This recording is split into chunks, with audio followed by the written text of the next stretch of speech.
नमस्कार। इमोशंस क्या होते हैं and why do they matter? तो देखिए, आपने कभी ना कभी आपको लगा होगा कि आपको बिना बात के रोना आ रहा है, आपको कभी ना कभी गुस्सा आ रहा होता है बिना बात के, और फिर आप बाद में उसके बारे में सोच करके आपको गिल्ट फील होता है, आपको लगता है बहुत बुरा लगता है, और आप समझ नहीं पाते हैं कि ऐसा हमारे साथ क्यों हो रहा है। इसके पीछे का ट्रुथ क्या है? इमोशंस क्या होते हैं? हमारे शत्रु नहीं है। इमोशंस हमारे लिए एक तरह से हमारा जो ब्रेन है, इस तरह के पैटर्न, इस तरह की फीलिंग लगातार रखना चाहता है, ताकि हमें सर्वाइवल के टाइम पर उनकी ज़रूरत पड़े। जब हम रोते हैं, तो रोने के बाद हमें हल्का फ़ील होता है ना? तो इसलिए वो एक तरह से ब्रेन का एक पावरफुल टूल है। और अगर बात करें तो जो इमोशंस के बारे में एग्ज़ैक्ट जो एक डेफ़िनेशन लगा लीजिए या एक्सप्लेनेशन जो दी है, वो एक साइकोलॉजिस्ट हुए हैं जिनका नाम था लीज़ा फील्डमैन ब्रेट। उन्होंने एक बुक लिखी थी, हाउ इमोशंस आर मेड। तो जब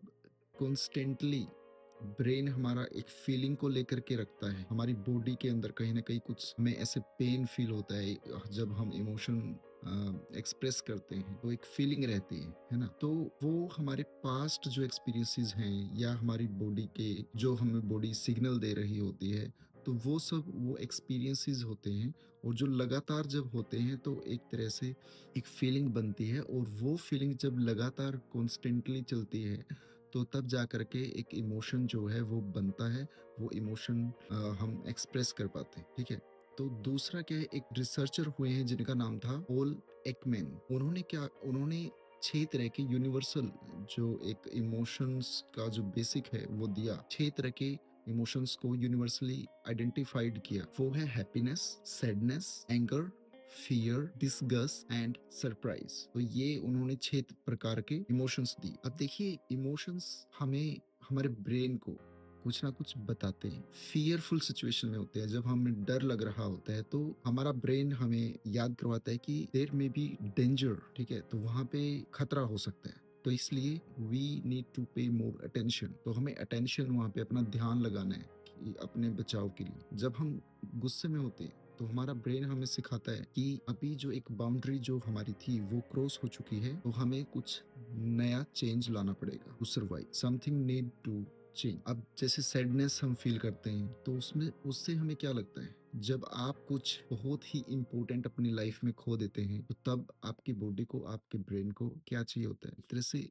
ग्रीव, हमें अपना दुख बांटना है, हम पेन में होते हैं, तो एक तरह से वो चीज़ हम ढूँढते हैं उसको कोप अप करने के लिए, उस चीज़ को हम। और जब हम खुश होते हैं, जो एक ही कंडीशन में होते हैं, तो हमारा ब्रेन चाहता है कि हम और खुश हों, हम कुछ ऐसा करें जिससे हमें और खुशी मिले। तो जो न्यूरो साइंटिस्ट हैं एंटोनियो डेमेंसियो, उन्होंने पाया कि जो लोग हैं वो इमोशनली अगर सही नहीं है, उनका जो ब्रेन में जो एक इमोशंस को एक्सप्रेस करने का एक सेंटर होता है, अगर वो सही नहीं है, तो वो छोटे से छोटा डिसीजन भी नहीं ले सकते। इसलिए इमोशंस का बहुत बड़ा रोल होता है। जब आपके इमोशंस सही होते हैं, तभी आप एक बेटर डिसीजन ले पाते हैं। इमोशंस सिर्फ आपके माइंड में नहीं रहते, इमोशंस आपके बॉडी में भी रह सकते, जो फीलिंग्स हैं। और ऐसा रिसर्च में पाया गया है, अराउंड 700 लोगों के ऊपर रिसर्च की गई। उन 700 लोगों ने अपने अपने एक्सपीरियंसेस से उनको क्या क्या सेंसेशंस होती है जब वो गुस्से में होते हैं, जब वो खुश होते हैं, जब वो दुखी होते हैं, डर में होते हैं, तो किस तरह की उनको कहाँ पे सेंसेशन होती है, उन्होंने पॉइंट आउट करा अपनी बॉडी में।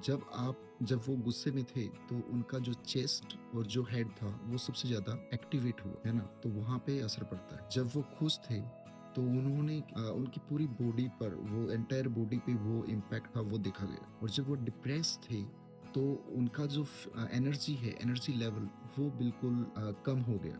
तो जो पूरी बॉडी में उनकी जो एनर्जी थी, वो उनको लग रहा था जैसे कि वो चली गई। तो इसलिए इमोशंस बॉडी में भी रहते हैं, इस रिसर्च से उन्होंने ये पाया। जो एक मॉडल है इमोशनल रेगुलेशन, वो किस तरह से काम करता है, इसके ऊपर जेम्स ग्रोस ने एक बुक लिखी है, इमोशन रेगुलेशन। 3 तरह के उन्होंने स्ट्रेटजीज दी हैं, जिसमें आप समझ सकते हैं कि आप किस तरह से इन इमोशंस से डील कर सकते हैं ज्यादा बेटर फील करने के लिए, जब आप अगर दुखी हैं। तो उन्होंने पहली स्ट्रेटजी में बोला, किसी भी फीलिंग को, अगर आप एंग्सियस हैं, अपने ब्रेन को बोलो आई एम एंग्सियस। जब आप नाम देते हैं उस फीलिंग को, तो कहीं ना कहीं जो आपका ब्रेन है उसको स्कैन करता है, और उस चीज को क्विक तरीके से, इंस्टेंटली उसको रिलैक्स करने के लिए फाइट करता है। तो इसलिए आप कम एंग्ज़ियस फ़ील करते हैं उसके बाद। आपको क्या करना है, name it to tame it.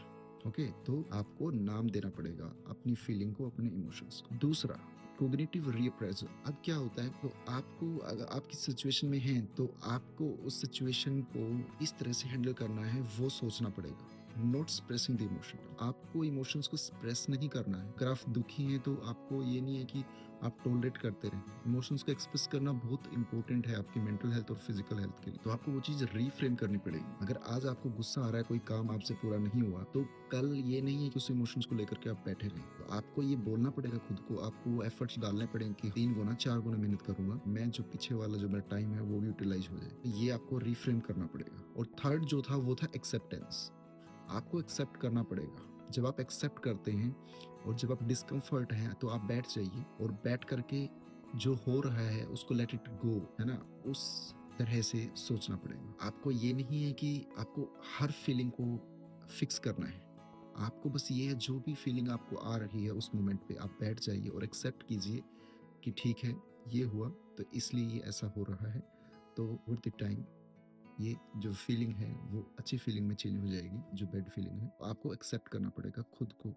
और ये एक बहुत बड़ा एक कंसेप्ट भी है एक्सेप्टेंस थेरेपी के अंदर। जब आप एक्सेप्ट कर लेते हैं चीज़ों को, तो कहीं न कहीं आप उन चीज़ों से ज़्यादा बॉदर नहीं होते हैं। Thank you for watching this video. Please subscribe my channel and press the bell icon to get upcoming notification related to my all upcoming videos. Thank you for watching this video. Please subscribe my channel and press the bell icon to get upcoming notifications. See you in next video.